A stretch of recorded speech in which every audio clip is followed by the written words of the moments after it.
Quand on a commencé les premières années, on était inquiet quand il faisait beau parce que les salles seraient vides.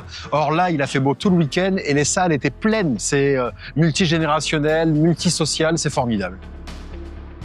En fait, c'est assez simple, c'est mon festival préféré. C'est un festival qui est plein d'émotions, qui est plein de bienveillance et d'empathie. C'est exactement ce dont on a besoin aujourd'hui. Les contenus ici, c'est des connaissances à travers des experts, des scientifiques. C'est l'artistique pour parler au cœur et pas qu'à la tête. Rencontrer aussi des personnes exemplaires pour vraiment avoir l'impulsion de passer à l'action. Et c'est au cœur d'un événement comme ça qu'on a la force d'avoir un impact sur le plus grand nombre. Ce qu'on cherche à faire, c'est d'essaimer. On va chercher de nouveaux publics en créant des nouveaux formats, en fait, tout simplement. On a créé le Café des Sciences. On a une programmation de plus en plus pour les petits. Des ateliers aussi dans le village.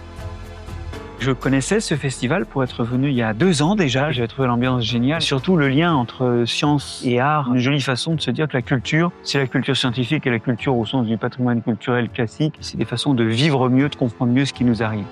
Les histoires qu'on se raconte sont des leviers phénoménaux pour faire bouger notre société. Inventer de nouveaux récits, les diffuser, c'est un super outil.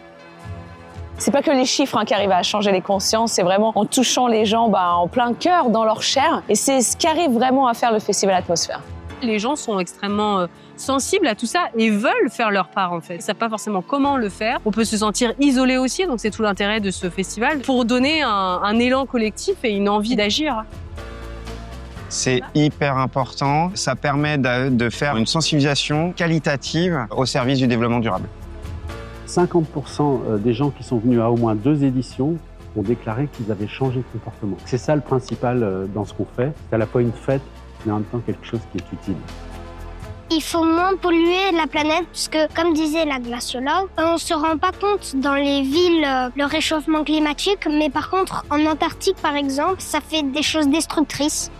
Nous, ce qu'on essaye, c'est d'apporter un petit peu d'espoir en disant mais il y a des solutions, il faut simplement les appliquer.